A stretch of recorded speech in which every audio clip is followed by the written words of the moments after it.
allow me a few words to say about Rigpa. We are an international network of centers and groups offering Buddha's teachings in a way that is based on an authentic tradition, yet also relevant and beneficial for people in this modern world. Now, to this end, we offer courses on healing, meditation, compassion, and on dealing with death and dying. Now, this evening is very exciting for us because it's the first event we are offering in this format. Now, there's a group of us here in Berlin, and as you can see, we have a beautiful shrine room here. It's our Berlin center, the Rigpa center here. There's someone supporting us who's in Ireland. Hello to you, Olivier. Our main speaker is in England, Andrew Warr. So it's really exciting, and that we are all gathering together for this event, and we are all in different countries. Now, the theme for this evening is love in a time of uncertainty. So for this 1 hour, we will look at how we can keep an open heart and remain centered and grounded in a time of uncertainty. And it's a real pleasure for me to introduce to you Andrew Warr. Andrew is really our most experienced teacher on loving kindness and compassion. He has been a meditator for 40 years and a Buddhist practitioner for over 30 years. And since 2001, he's offering courses and events on loving kindness and compassion in North America, in Europe, in all kinds of different countries. So that's all from us from now. Oh, no, I shouldn't forget. We really would like to ask you if you have any insights you want to share, if you have any feedback, please do that on Facebook or YouTube on the channels. And of course, if you have any questions, please ask them, because Andrew has made a time slot available at the end of this session for question and answers. So please feel free to ask. So much for now. And I hand over to Andrew. Thank you very much, Christine. So there will be some time for questions if you have any, around about 40 minutes into the 1 hour session. So if you write your questions, then we'll do our best to respond to them at that point in the session. So I was invited to hold this session looking at this area of uncertainty, which seems to be the predominant feeling and atmosphere in the world at the moment because of the pandemic. It seems to, may not be for everyone, but for a lot of us, the feeling has shifted a little bit from when the virus was first coming from Asia into Europe and then North America and elsewhere. The feeling was one of being threatened. A lot of fear because we didn't know exactly what it meant for us, how dangerous it was, what the impact would be on our health, the health of our loved ones.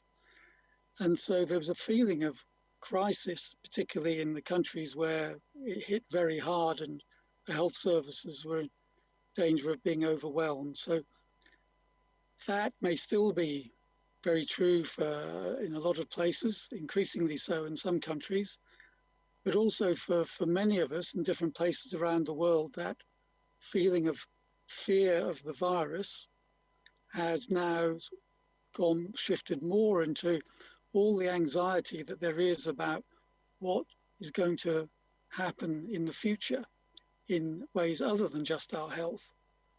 So the pandemic's had such an effect on the world economy, on people's lives in many ways. And so at this moment in time, there are lots of people who are anxious about their work, for instance. If they run a business, what's going to happen to that? Are they going to lose their job? Will they have to accept part-time working, reduced income? all sorts of challenges about what the future might bring, impacting on where they're living, where they might live in the future. And so for some people, it's really a very, very challenging situation. But I've noticed just from conversations with friends and family that actually the uncertainty is impacting, I think, on all of us, because the things that we might have taken for granted are part of our life, part of the richness of our life, things we might have taken for granted and can't do anymore, they're very uncertain. It might be a simple thing like going to meet a friend in a cafe. Is the cafe going to be open still? Is it safe to go in the cafe? Do we have to wait for a day when we can sit outside? It's sort of these sort of things where we just take them for granted. Or, for instance, going on holiday, might be something in our year that we always look forward to, but maybe the possibility isn't the same anymore. So there's all sorts of feelings of uncertainty about what life's going to be like. Can we go to the cinema? Can we go to the theatre? All sorts of things, and that can actually have more of an effect on us, maybe even than we're conscious of. And it can leave us with some sort of background of tension or anxiety about what life's going to be in the future. Of course, this can happen at any time. It doesn't have to be because of the pandemic. Life is like that anyway. We never really know what's around the corner. But these sort of feelings of uncertainty and the anxieties around that are heightened at this time. So, of course, we have to consider what we're going to do, plan as well as we can, take care of ourselves as best we can. But we all know that when there is that tension or anxiety and uncertainty on our mind, then it does affect us. So depending on the degree of it, it could mean, we don't feel so well in our body. We might feel it in our guts or somewhere else. That tension, tightness might affect our sleep. In fact, probably will affect our sleep.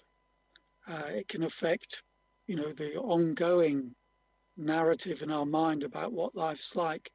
It might be much more negative or discouraging, just what's playing on in our mind. And of course, when our mind is like that, that also affects how we are with other people as well. So it could be an opportunity to empathize with others, but when we get caught up in, the feelings of unhappiness and anxiety, then also it can actually shut us off a little bit in our awareness of others, in our openness and warmth towards others. So, of course, when we are preoccupied with stresses or anxiety, meditation is an attractive way of looking at how to be with all of that, because these anxieties are connected with uncertainty are so much about the future, what the future is going to be like. And meditation, as it's commonly understood and practiced, is a lot about not being lost in the past, not being lost in speculation about the future, but learning how to be more in the present, to be able to relax in the present moment, to at least some of the time, to be able to be free of those anxious thoughts and preoccupations. So that's a wonderful thing if, while we're practicing meditation, even if it's just something simple like being aware of our breath, if we can just let go of the preoccupations and just be with the breath, even for a few moments, it can give us some respite, some peace, some sense of centeredness. And it can, the moment we do that, we can begin to see that we don't have to be overwhelmed by our anxiety. we do at least have the possibility of, at least from time to time, dropping whatever is worrying us and just resting more, simply being present, relaxed and aware, which is fantastic. It's wonderful to be able to do that. So we could explore that for this hour, but we thought we'd particularly look at a specific meditation for cultivating loving kindness, or you could say good-heartedness, warm-heartedness, goodwill towards ourselves and others. Because this practice of loving kindness is more directly showing how to be more kind and accepting of ourselves and our feelings when we're going through any challenges. And it also is especially actually a way of keeping our heart open when we're worried, when we're stressed, how to open our heart again, because when we're stressed, things get very tunnel vision and we just get caught up, preoccupied what we're worrying about.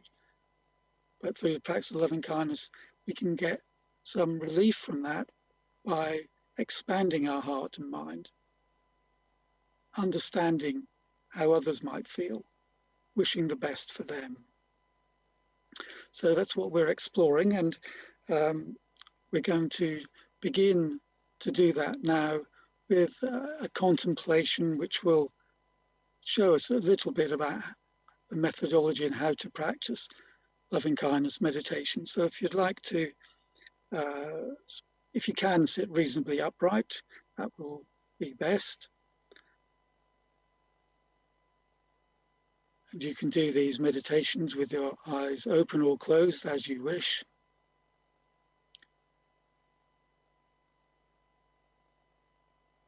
Just to start off with, just simply being aware of our body, feeling our body on our seat.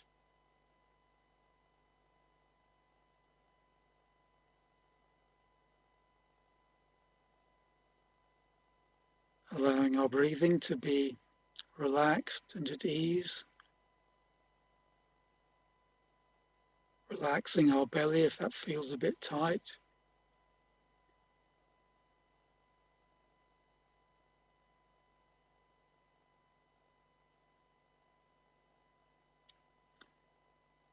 And so let's bring to mind somebody, anybody who we feel already quite warmly towards.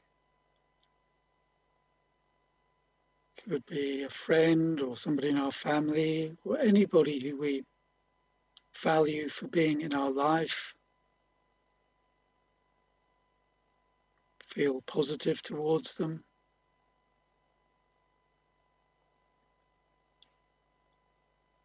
So whoever's coming into your mind, that person, just stay with one person. And take a moment to just reflect on what it is you especially appreciate about this person.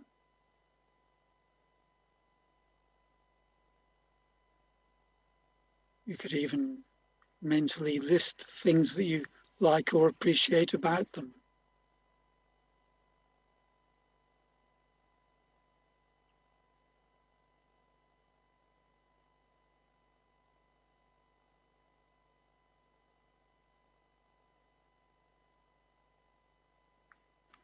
You may recall time you've spent with them, which was something that you appreciated.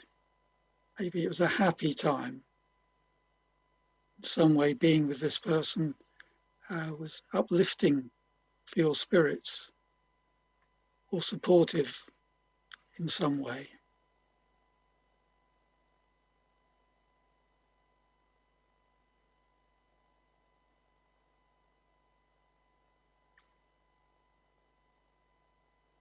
And so now, because this is somebody we know, just think a little bit about what their life is like.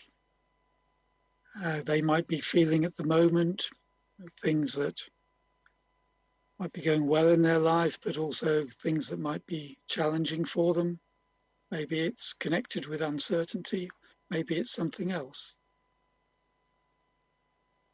So just think about what their life might be like for them at the moment.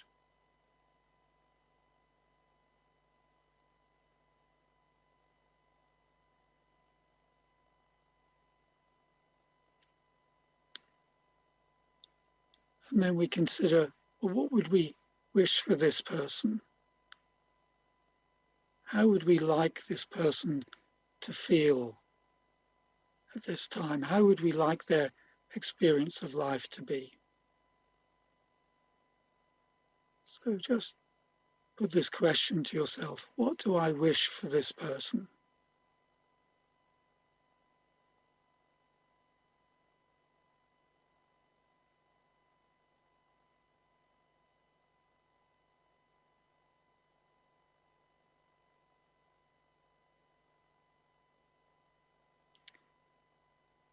And so I'm just going to suggest some things that may be what you would wish. We can just see. I'm going to suggest some wishes, and you can also either repeat them quietly or just consider you're saying them, expressing these wishes to the person. So you can think of that person as though they're in front of you now, and consider you're saying to them, may you have inner peace. May you be content.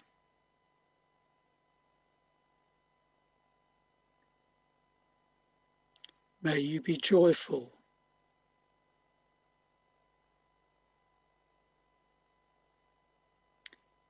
May you feel fulfilled.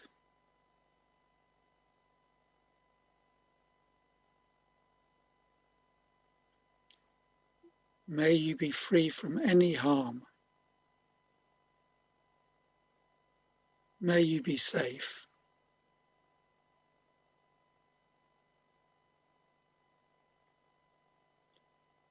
May you feel well in your body. May you be healthy.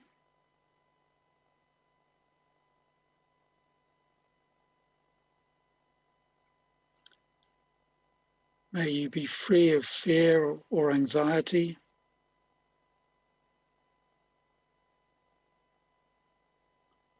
May you live with ease.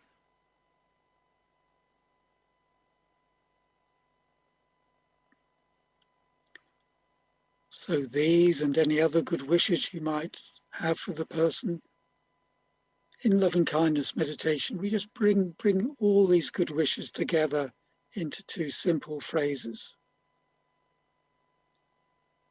So the phrases we'll be using this evening are: may you be well, may you be happy. So you're still thinking of the same person as though they're in front of you, and from your heart, extending all your good wishes with these phrases: may you be well, may you be happy. And just slowly in your own time, just quietly repeat those words. Natural good wishes for the person. May you be well, may you be happy.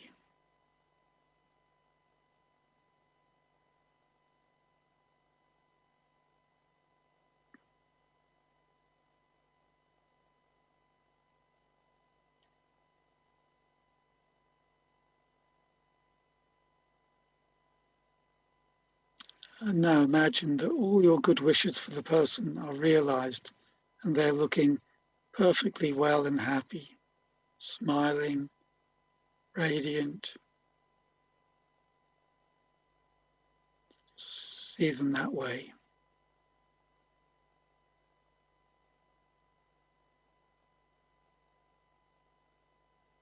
And then just relax.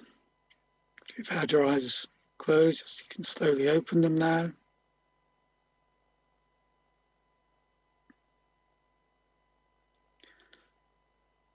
So this was an introduction to how we can practice loving kindness. And the idea is to start off with someone where it's already more straightforward for us. Sometimes when we talk about loving kindness, we talk about cultivating unconditional love. And many times over the years, people sort of say that they don't feel they can have unconditional love. It's setting the bar too high or something like that. I think we can, maybe everyone who's done this meditation just now had some glimpse of unconditional love, because at that moment when we're wishing anything positive for the person, we're just wishing that for them. We're not placing conditions on it. It's not, I want you to be well and happy if, or provided this or that. It's just that simple wish for the other person's well-being and happiness. Unconditional love, no strings attached. Of course, in our lives, generally, that's tricky, to have unconditional love for someone who's just said something upsetting to you. That's not so straightforward, possible, but not so straightforward. But at least we can see that any moment of this simple well-wishing is a glimpse of unconditional love, and to trust that, and that we all have this capacity within us. So we've started with someone who we already feel favorably disposed towards. Usually when we start loving kindness, we start with ourselves. We didn't immediately go into that because actually it's not always so easy. It's often a challenge for us to have that unconditional good wishes for ourselves, because often we don't feel so positive about ourselves. Many of us are prone to self-criticism. But we will just explore it a little bit, and especially in the light of feelings such as uncertainty or anxiety or fear about the future that we might be experiencing, but also in a way that whatever unhappiness or difficulties we might go through, just we can see that loving kindness is a very valuable approach to how to be with those difficult feelings, not as a way of trying to get rid of them, but more as a way of embracing our discomfort, our pain, with greater love, greater kindness and compassion. So if it's okay, we'll just do another short meditation. And then after that, we'll be coming to the questions. And this particular meditation we're doing now, we're going to be commencing it with what in Tibetan Buddhism we call invocation. It's like a way of invoking the particular quality you're seeking to cultivate. So on this occasion, invoking love or loving kindness through use of imagination, you could say. So first of all, just sit again. You can sit relaxed, eyes open or closed as you wish.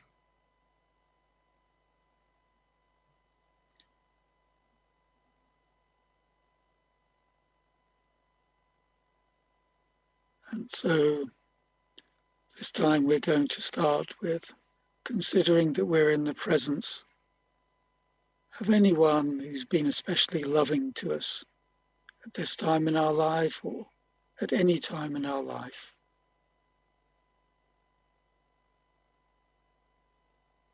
So it could be from childhood, anyone who looked after us or was especially caring, or at any stage in our life, including now.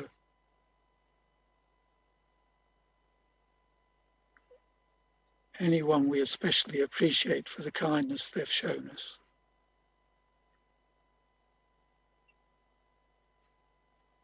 Maybe one person comes to mind, maybe more than one, but whoever comes to mind as they come into your memory, just consider that they're with you now, smiling lovingly towards you.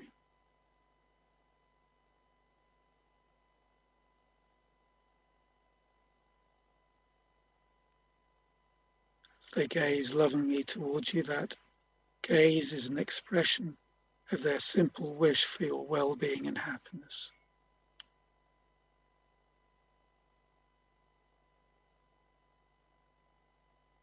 so that we can just relax in the radiance of their warm-heartedness.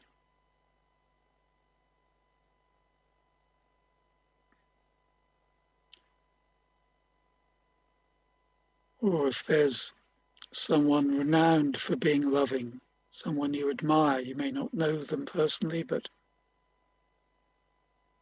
whether in the past or recent times, the present, someone renowned for their love, some great work of compassion in their life.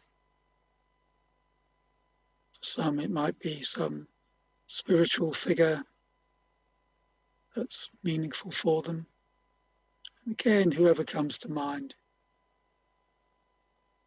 see them smiling lovingly towards us.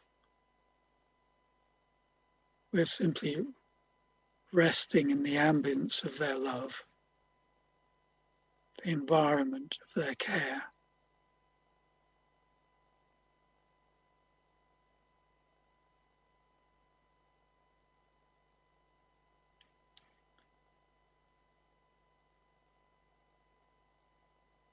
Or you could just consider you're in the presence of love in the form of radiant light, pure, brilliant white light, presence of light in front of you or around you.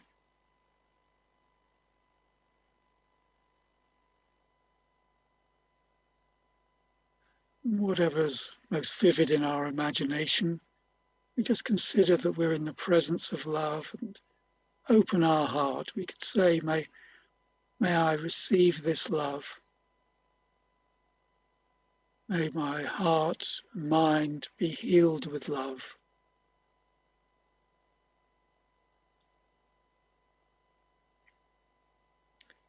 And then consider that love is flowing into you from this presence of love, or whatever you're visualizing, whoever you're visualizing, love flowing into you through the crown of your head in the form of brilliant white light, permeating the whole of your being down to the tips of your toes and right up to the crown of your head. We open to it, receive this love with the phrases, may I be well, may I be happy.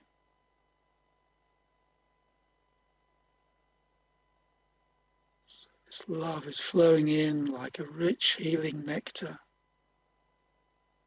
carrying every well-being, bringing deep happiness. As this love flows into us as we repeat, may I be well, may I be happy.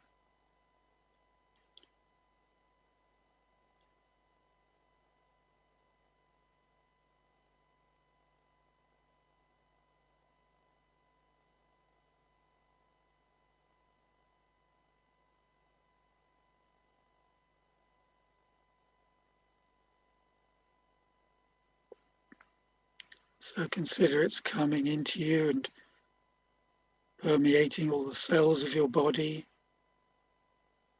and coming into the depths of our heart and mind, transforming any feelings of anxiety, fear, any difficult feelings. They're just dissolving in the presence of this light of love. So our whole being is becoming illuminated with love.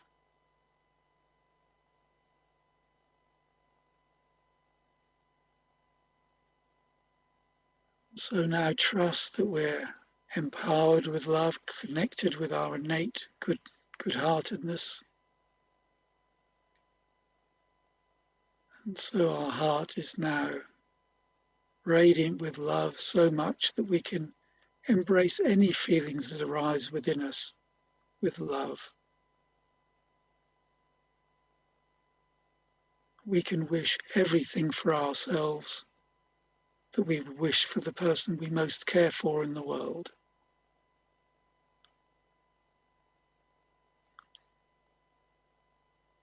So again, it could be, may I have inner peace and contentment.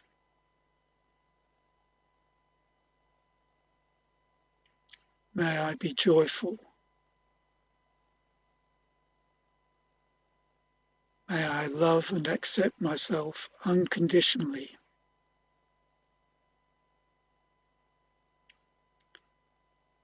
May I be a true friend to myself.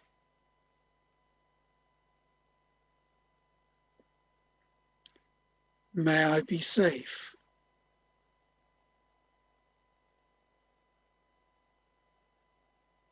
May I feel safe.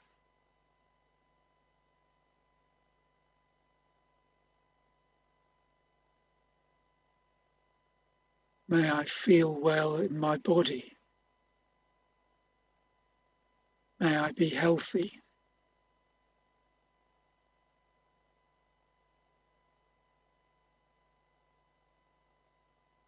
May I be free of fear and anxiety.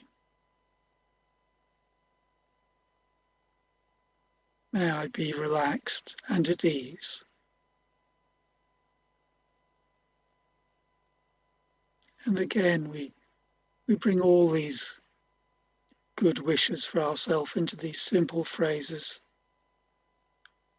May I be well. May I be happy. Just quietly repeat that a few times to yourself, as if you're the person you most cherish in the world. May I be well. May I be happy.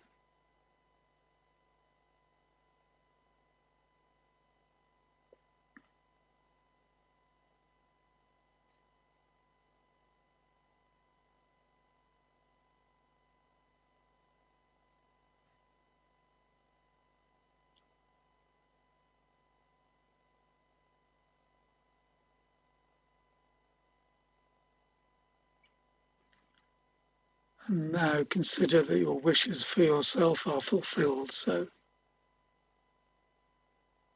maybe you can have an image or picture of yourself as you would be if you were completely well and happy, well in your body, well in your heart and mind, smiling, serene. Just rest with some sense of that for a moment.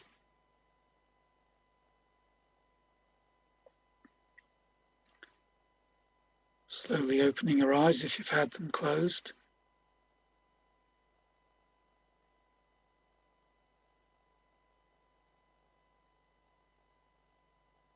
So often, even the thought of loving ourselves we can be a bit uneasy with it for different reasons. Maybe because we don't feel well towards ourselves.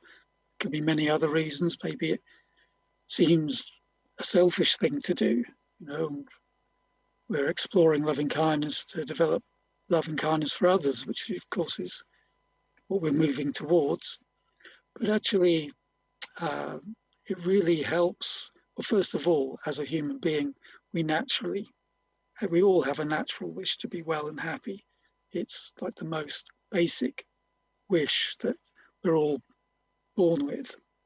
And so we're just honoring that. And actually just to honor that is worthy in itself. And it's also a bridge to loving kindness for others, because we know everybody else has that. We know everybody wants to be well and happy, even the person who's just annoyed us, even the people we might judge or blame for the difficulties of the pandemic. Actually, everybody has that same wish to be well and happy. So the acknowledgement of it within ourselves is a bridge to also developing empathy and concern for others. But also, we might actually be very good at being loving and caring towards others, but it may hold us back in some way or inhibit our capacity for love when we don't feel so good about ourselves, when we don't feel comfortable in our skin. And so to learn to be more kindly in our attitude towards ourselves. I mean, maybe we are already and it's already accomplished, but for many of us, it's not the case. And so to actually learn to befriend ourselves is actually good for us and good for others. And especially when we are going through times of trouble, challenges, anxiety, at the pandemic or anything else, it's a really wonderful tool to have, loving kindness, to simply just, of course, as a mindfulness meditation, we first of all have to know what's going on within us, be aware that we're struggling. If sometimes we're just so much in our thoughts, blaming somebody or the agitation of the mind, we don't even notice, become self-aware. But through some degree of self-awareness, we know we're suffering. And then to actually bring loving kindness to that pain within us. It's like embracing that part of ourselves with compassion. You can even speak to that part of yourself that's suffering, saying to it, may you be well, may you be happy. Not trying to fight with it, more to meet it with kindness and compassion. So in a few moments, we'll see if there's any questions. I'm quite aware myself from having followed a number of live streamings, which have often been for an hour, that it's round about this time that I start to get a bit restless or something like that. And so you might be feeling restless. I understand that. And of course, everybody's free to do what they like, but just to let you know that we'll probably see if there's any questions. If so, it might be about 10 minutes on questions, but then we will do a short practice afterwards, where we're extending loving kindness to others. And it does work very well as a way of rounding off the session. So if you're able to hang on in there, it'd be fantastic if you can stay with us for that. So I'll hand over to Christine now to see if we have some questions. Yes, we do have a question which is quite interesting. It says, this practice seems to be in the realm of thoughts and wishful thinking. So can it really transform a difficult relationship we are having if we practice with this person or for this person? And will our relationships with those people change just by thinking in this way? Okay, good, thank you. Yeah, it's a very good question. And I think it points, first of all, to one thing, is that, of course, we want all our relationships to be harmonious. And obviously, the more that we cultivate a loving heart, the chances are that that's going to help. It changes the chemistry in any relationship if there's transformation on one side. But I think it's also, we're setting ourselves up for disappointment if we're thinking of someone, we're wishing them to be well and happy. First of all, we can't guarantee they're going to be well and happy. So when you were thinking of someone at the beginning, you already feel positively towards, maybe they're having a difficult time. Maybe they're sick. You could spend 24 hours a day wishing them to be well and happy, but it won't guarantee that they will be. It's more likely that by wishing them to be well and happy, you become very attuned to that person. And so whatever you do in your interactions with them, or even the interactions you choose to make, it's much more likely that that warmth of heart will be easily expressed. That's at least possible. So it could have some impact on them.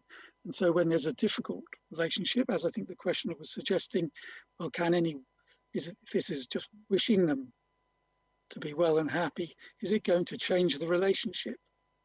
Difficult to say, however much we on our side are doing our best to have a more loving attitude towards them, we can't necessarily change that person. And so the main thing with the practice is that it's about transforming our heart and mind. We might wish that person, and the practice is that as much as we can, with all our heart, we want them to be well and happy, but we can't make that happen. We can't force it. And particularly if they're maybe stuck in their ways or habits or attitude towards us, that's sometimes quite a difficult thing. We are not going to be able to shift it. What I've found particularly interesting is that the people I'm focusing on in my loving kindness practice aren't necessarily the ones with whom I have a relationship which changes.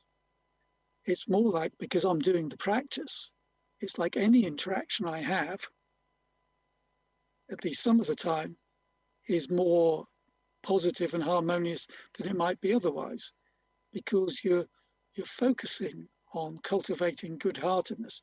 So it might be that whoever you've been thinking of, you go out of your house, walk down the street, have an interaction with somebody, and it's more friendly and harmonious. Or the next person you speak to on the phone, the tone of voice might be just a little bit transformed. So it can be that in a difficult relationship, something changes, because if something changes with us, it is, we're part of the chemistry of any relationship. But don't rely on that relationship changing as a test of the practice. It's much bigger than that one relationship. Okay, thank you. Christine, is there anything else?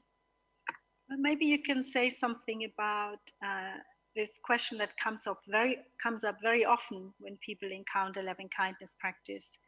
I'm struggling to develop loving kindness for myself, and it's far more easy to develop loving kindness for someone else. Yeah. So yes, so loving kindness for ourselves, yes, it can be a challenge. And I think also, I personally advise not struggling with it too much in your meditation. It's something like to explore. So there's two things. First of all, if you found it easier, for instance, at the beginning of the session with well-wishing for somebody you already feel positive towards, always start with something like that. Somebody you appreciate, maybe remembering the kindness of someone who's, it just warms your heart to think of that and to send loving kindness to that person. So, if you do that, then that's creating some potential to then be able to feel something similar for ourselves. It's like creating a model of loving kindness where we feel it most readily. And then, it's almost like if you struggle with loving kindness for yourself, it's like you just sneak yourself into the picture. You could say, you could still think of that person, but add yourself into the situation and say, may we be well and happy. Or just say it a few times for yourself before it sort of feels like it's sort of stuck or struggling with it in any way. So it's like, don't make it too difficult for yourself. And over time, it gets easier. I can say that from my own experience. The other thing about it is loving kindness for ourselves isn't something that we, just look at sitting in meditation. It's something that's really worth being aware of in the daily round of activity. So it often becomes most relevant when something's gone wrong. So, with some task we're doing, we feel we're not good at, or we feel we've made a mess of, or we're not as good as other people. Those are the situations we give rise to sort of not liking ourselves or hating ourselves, something like that. So at that time, to see what it means to have kindness towards ourselves. We always focus on what's wrong with ourselves, but maybe why not just focus on something positive? There's a lot more positive about us. So just to acknowledge that, okay, well, that didn't go particularly well, but yes, I helped somebody, gave somebody a ring who needed some comfort and support, or I did this to help another person, or, I did something else yesterday that was a success. So just to, it's something during daily life, just to see when we're giving ourselves a hard time and how to adjust that. And of course, you can bring the phrases of loving kindness into that, or I described as invocation, just receiving love as a way of as a sort of self-healing, you could say. Okay. So is that okay, Christine? I think maybe. Thank you very much.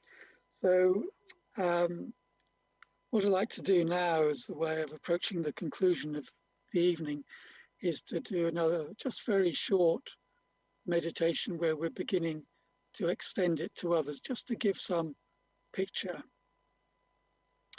There's a very famous discourse by the Buddha known as the Metta Sutta, his principal teaching on loving kindness, where he describes how the loving kindness practice becomes more and more expansive.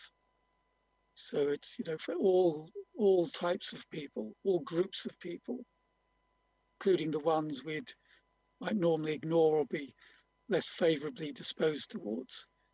And how it becomes more and more boundless.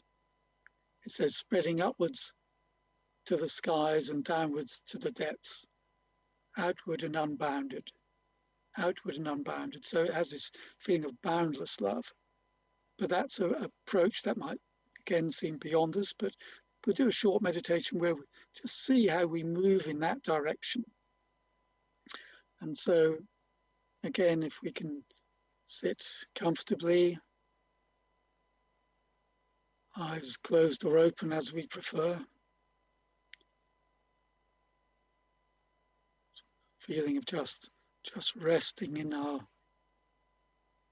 wherever we're sitting.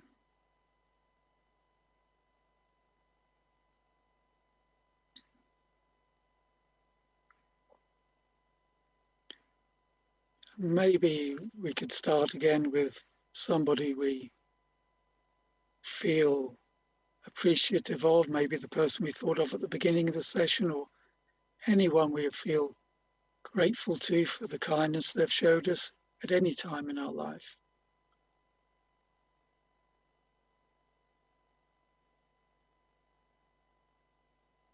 And whoever's coming into our mind, recalling their kindness or anything we appreciate about them.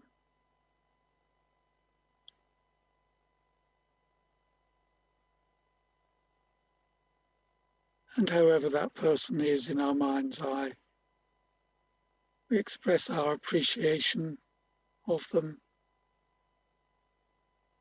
May you be well. May you be happy.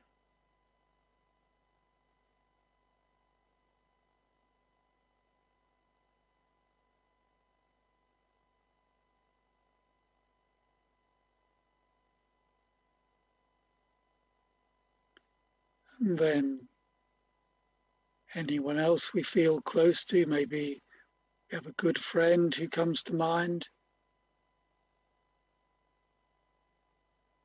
someone we appreciate as a friend, just whoever comes into our mind at this moment. Again, we're thinking of them or visualizing them as though they're in front of us and expressing our unconditional good wishes for them by slowly and quietly repeating the words, may you be well, may you be happy.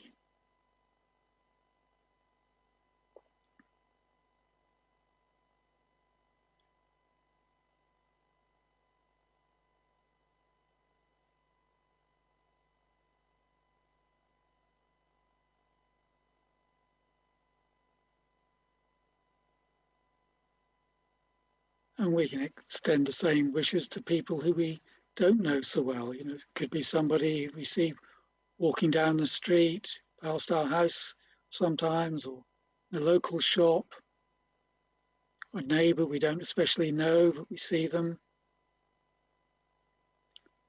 Just someone like that who just comes into our mind at this moment.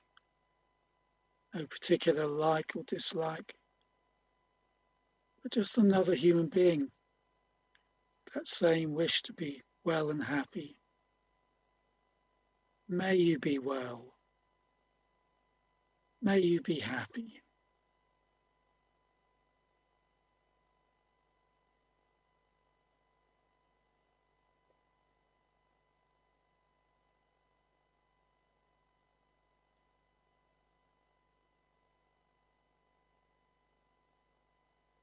And then we could also include someone where maybe we've had a little bit of difficulty with them, nothing too extreme. But maybe just the last person you had some difficult interaction with, maybe they said or did something you didn't like. Maybe sort of left you with a residue of ill feeling towards them, some irritation or annoyance. To see if there's any example like that. Or just someone, you've been feeling critical or judgmental of, someone you know, or someone heard about in the media, anything like that. And whoever's coming to mind, just again, that sense of them being another human being like ourselves. Just as we want to be happy, that person wants to be happy.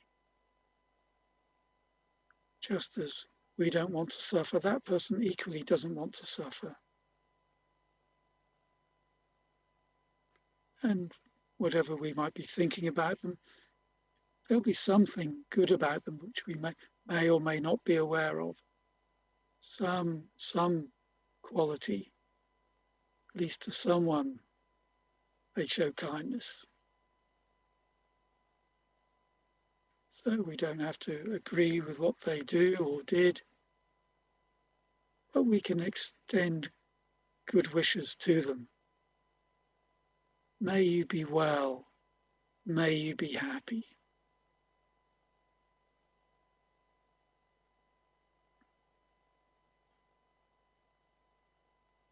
If we feel they acting out of ignorance or ill will, we could say, may your heart be filled with loving kindness. May you have wisdom and understanding. May you be well. May you be happy.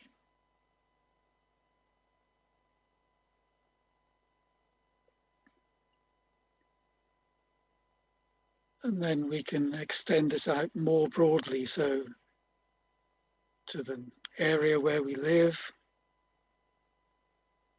Consider love extending out throughout the whole country where we live, around the world, in recognition of all the different varieties of struggle with the pandemic, others facing the repercussions of that, poverty, remembering all the places where there's strife, warfare, and all the different domains of suffering of different kinds.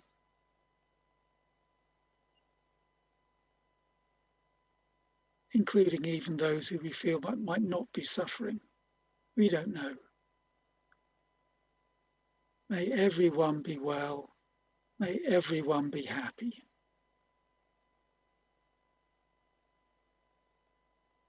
You can consider your heart radiating love in all directions.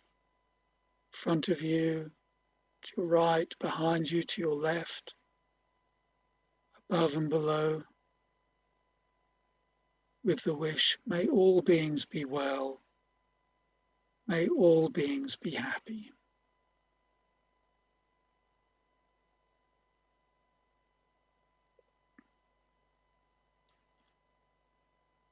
And then we just let go of the repetition of the phrases and just rest quietly for a few moments, relaxed in meditation.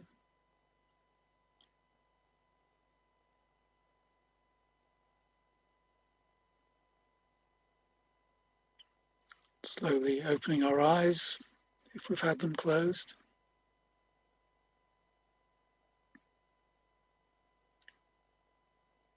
So,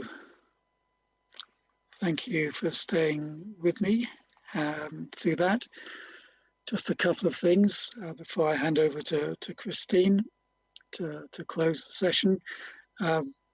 First of all, loving kindness is a meditation, but obviously we aspire to take it into our life. And so obviously there are all sorts of things that we no doubt do and can do, which are expressions of kindness and love and consideration for others.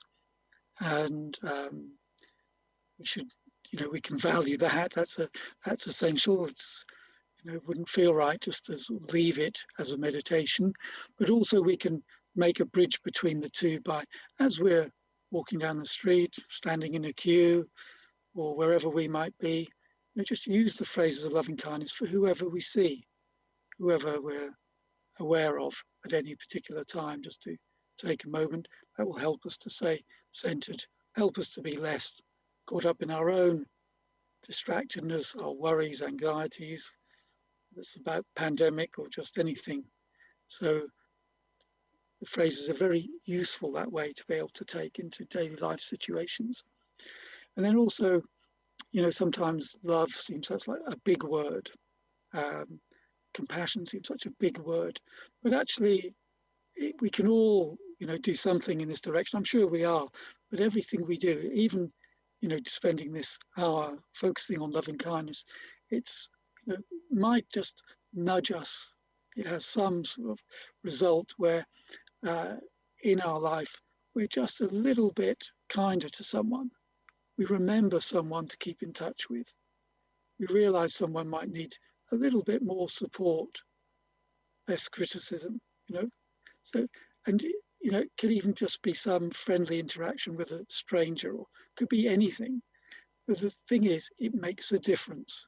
We live in a highly interdependent world.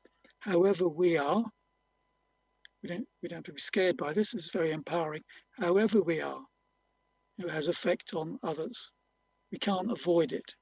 However quiet or introverted we are, however we are, as a result. So loving kindness means that we can make a difference. So practicing loving kindness, allowing that to be expressed in our life, even if, not so easy sometimes, it's a struggle, but any little intention to move in that direction can have, make a difference. And you never know, may make a big difference both to our life and somebody else's life. So thank you very much. And I'll just hand back to Christine to close the session. Thank you. Thank you, Andrew. That was very inspiring. And thanks for reminding us that we are all looking for happiness and not wanting to suffer, and that we are able to train and to learn to be more kind towards us and others. It's very good to have reminders like that. Thank you. So I say thank you to all our viewers. We had 80 people joining us. Thank you very much. This all wouldn't have, it always needs two sides, isn't it? It needs a speaker, and it needs people who listen, and it needs questions. So thank you for this wonderful hour. Thank you to the technical team. You can't see them, but they have been of great support. Thank you very much. And before we end, I'd like to say a few words about our program. If you have been inspired in any way, please find your way to our Rigpa website, rigpa.org. There you can find information about all kinds of programs we are offering. Andrew, for example, he's also holding a seminar online. We have Chetsun Kandro, who's a very inspiring and well-known Buddhist teacher. She's teaching on turning suffering and happiness into enlightenment. So please use that website to find out more about us and the program we're offering. And of course, if you feel inspired and want to support us, feel free to donate and support the good cause. It is our aim to support people and be of use. And as Andrew said, if we in this hour managed just for 1 minute to turn our mind and have been able to be a bit more kind towards us and others, it was worthwhile doing it. So thank you very much. Stay healthy. May you be kind to yourself, and may you be kind to others.